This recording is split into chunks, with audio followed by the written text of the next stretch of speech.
ओम शांति। 14 मई 1977 की अव्यक्त मुरली। हेडिंग है स्वमान और फरमान।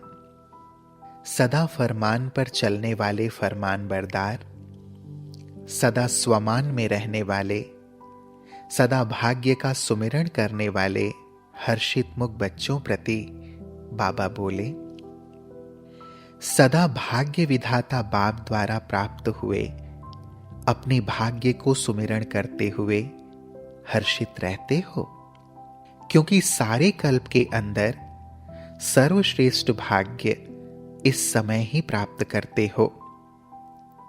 इस समय ही सदा भाग्यशाली स्थिति का अनुभव कर सकते हो। भविष्य नई दुनिया में भी ऐसा भाग्य प्राप्त नहीं होगा। तो जितना बाप बच्चों को श्रेष्ठ भाग्यशाली समझते हैं, उतना ही हरेक स्वयं को समझते हुए चलते हो। इसी को ही कहा जाता है स्वमान में स्थित होना। मन वचन कर्म तीनों में ध्यान रखो।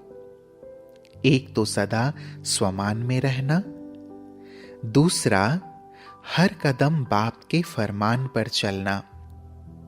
स्वमान और फरमान, इन दो बातों का ध्यान रखना है।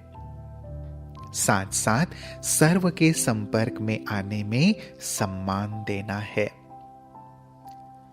स्वमान में स्थित होने से सदा विघ्न विनाशक स्थिति में होंगे।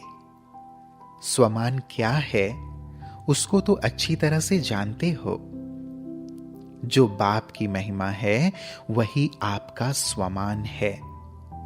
सिर्फ एक महिमा भी स्मृति में रखो तो स्वमान में स्वतः ही स्थित हो जाएंगे।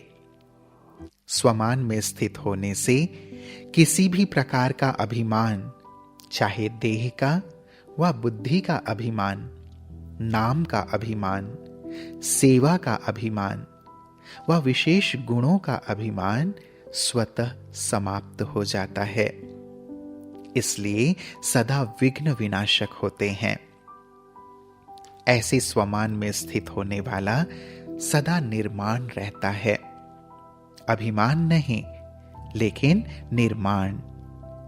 इससे सर्व द्वारा सदा स्वतः ही सदा मान मिलता है। मान लेने की इच्छा से परे होने के कारण सर्व द्वारा श्रेष्ठ मान मिलने का पात्र बन जाता है। यह अनादि नियम है। सर्व द्वारा मान मांगने से नहीं मिलता, लेकिन सम्मान देने से, स्वमान में स्थित होने से प्रकृति दासी के समान स्वमान के अधिकार के रूप में मान प्राप्त होता है। मान के त्याग में सर्व के माननीय बनने का भाग्य प्राप्त होता है। जैसे स्वमान में रहने वालों का सिर्फ इस एक जन्म में मान नहीं होता, लेकिन सारे कल्प में, आधा कल्प अपने रॉयल राजाई फैमिली द्वारा और प्रजा द्वारा मान प्राप्त होता है, और आधा कल्प भक्तों द्वारा मान प्राप्त होता है। इतने तक जो लास्ट जन्म में चैतन्य रूप में अपने प्राप्त हुए मान की प्रारब्ध को स्वयं ही देखते हो। चैतन्य अपने जड़ चित्रों को देखते हो ना, तो सारे कल्प में प्राप्त हुए मान का आधार क्या हुआ?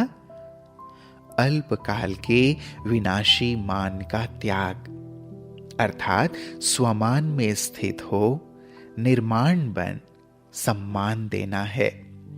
यह देना ही लेना बन जाता है।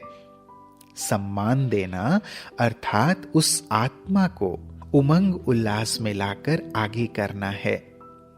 अल्पकाल का पुण्य अल्पकाल की वस्तु देने से होता है, व अल्पकाल के सहयोग देने से होता है, लेकिन यह सदा काल का उमंग उत्साह अर्थात खुशी का खजाना व स्वयं के सहयोग का आत्मा को सदा के लिए पुण्यात्मा बना देता है।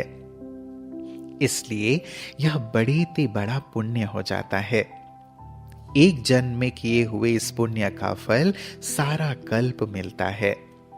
इस कारण कहा कि सम्मान देना देना नहीं, लेकिन लेना है।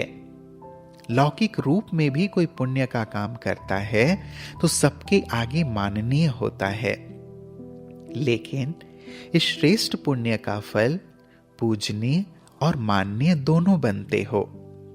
तो अपने आप से पूछो, ऐसे पुण्यात्मा बन सदैव पुण्य का कार्य करते हो? सम्मान दो, वह सम्मान मिलना चाहिए, वह मेरा सम्मान क्यों नहीं रखा जाता, इसका क्यों रखा जाता? लेने वाले हो या देने वाले हो? यह भी लेने की भावना रॉयल बेगरपन अर्थात भिखारीपन है। तो स्वमान और सम्मान, स्वमान में रहना है, सम्मान देना है। बाकी क्या करना है? हर कदम फरमान पर चलना है। हर कदम फरमान पर चलने वाले के आगे सारी विश्व सदा कुर्बान जाती है। साथ साथ माया भी अपने वंश सहित कुर्बान हो जाती है, अर्थात सरेंडर हो जाती है। माया बार बार वार करती है, इससे सिद्ध है कि हर कदम फरमान पर नहीं है। सदा फरमान पर न चलने कारण माया भी झाटकू रूप में कुर्बान नहीं होती है, इसलिए बार बार वार करती है और बार बार आप लोगों को चिल्लाने के निमित्त बन जाती है। चिल्लाना हुआ ना, माया आ गई, आज इस रूप में आ गई, अब क्या करें? माया को अर्थात विघ्न को कैसे मिटावें? तो झाटकू न होने के कारण माया भी चिल्लाती, आप भी चिल्लाते हो। इसलिए फरमान पर चलो तो वह कुर्बान हो जाए। आप बाप पर कुर्बान जाओ, माया आप पर कुर्बान जाएगी। कितना सहज साधन है फरमान पर चलना। स्वमान और फरमान सहज है ना? इससे जन्म जन्मांतर की मुश्किल से छूट जाएंगे। अभी सहज योगी और भविष्य में सहज जीवन होगी। ऐसी सहज जीवन बनाओ। समझा? अच्छा, ऐसे सदा फरमान पर चलने वाले फरमान बरदार, सदा स्वमान में रहने वाले, अल्पकाल के विनाशी मान को त्याग करने वाले, सदा माननीय पूजनीय का पाठ प्राप्त करने वाले, ऐसे बाप पर सदा कुर्बान होने वाली आत्माएं, सदा सर्व के प्रति सम्मान दे, स्नेह लेने वाली स्नेही आत्माओं को बाप दादा का याद प्यार और नमस्ते। हम बच्चों का भी प्राणेश्वर बाप दादा को याद प्यार और नमस्ते नमस्ते नमस्ते। बाबा ने आगे कहा, पांडव सेना युद्ध के मैदान पर है। पांडवों को महावीर कहा जाता है। महावीर अर्थात सदा माया जीत। महावीर कभी माया से घबराते नहीं, चैलेंज करते हैं। किसी भी रूप में माया आवे, लेकिन परखने की शक्ति से माया को परखते हुए विजयी होंगे। तो परखने की शक्ति आई है।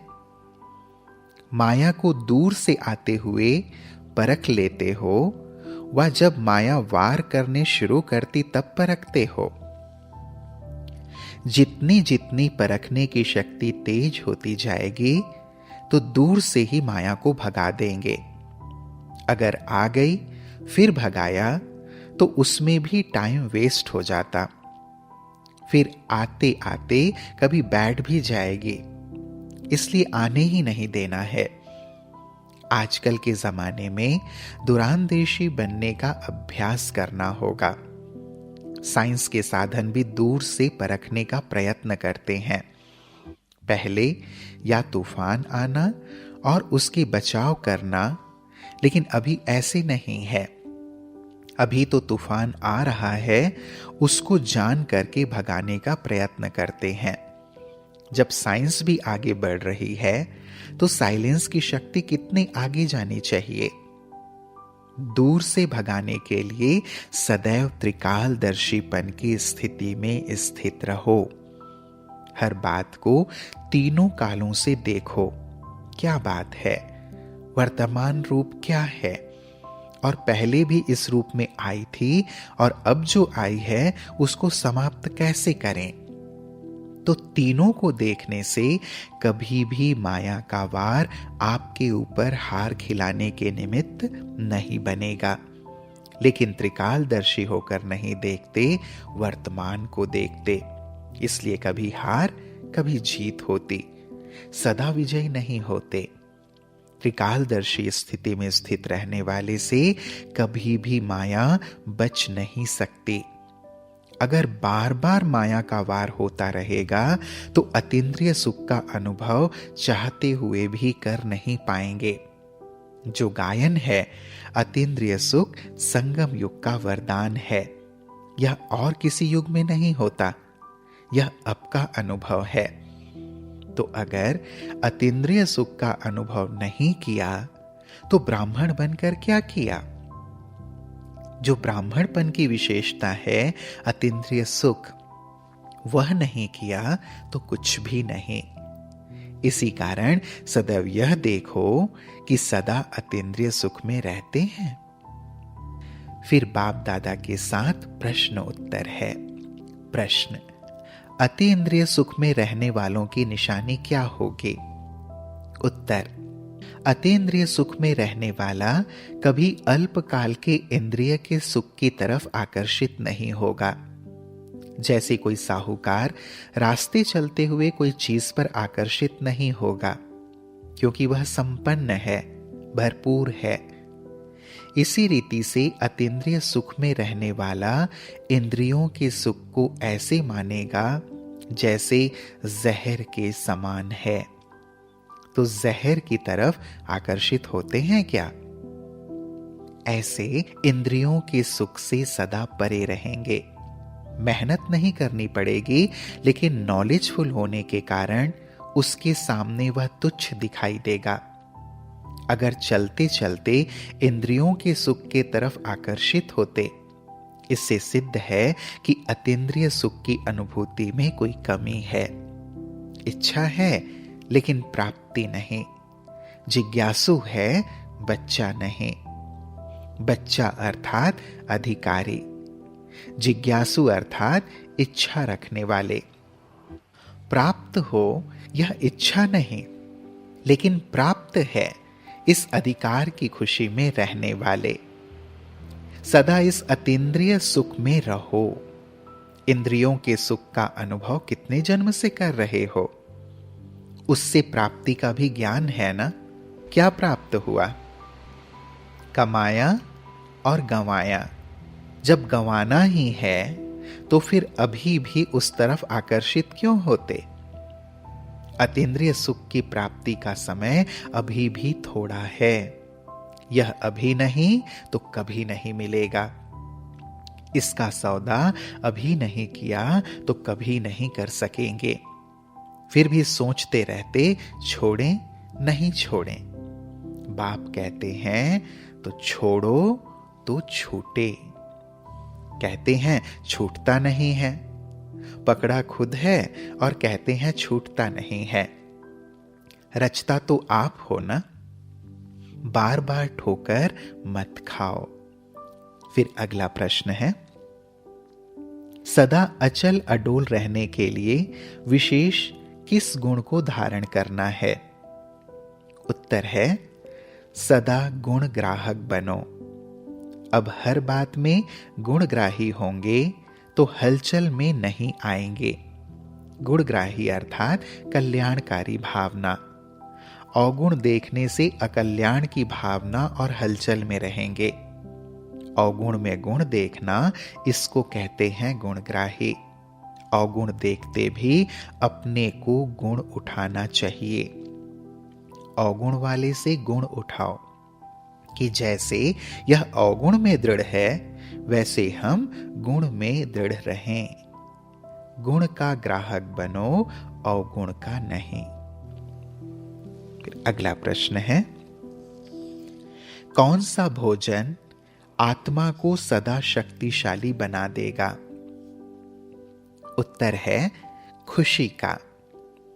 कहते हैं ना, खुशी जैसी खुराक नहीं।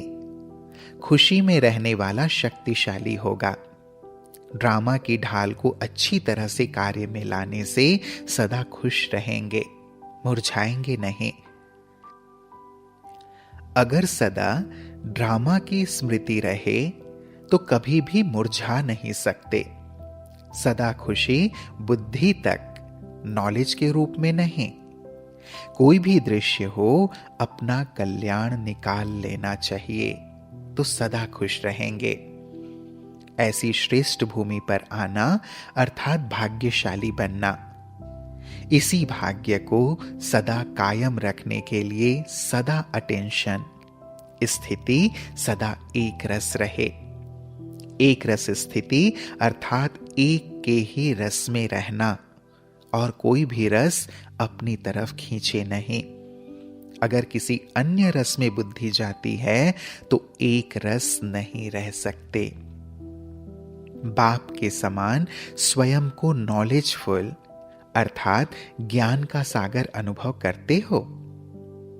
नॉलेजफुल अर्थात सदा सत्य कर्म करने वाले, व्यर्थ नहीं करेंगे।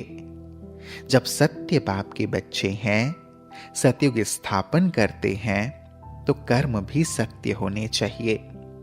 बोल, कर्म, संकल्प सब सत्य होने चाहिए।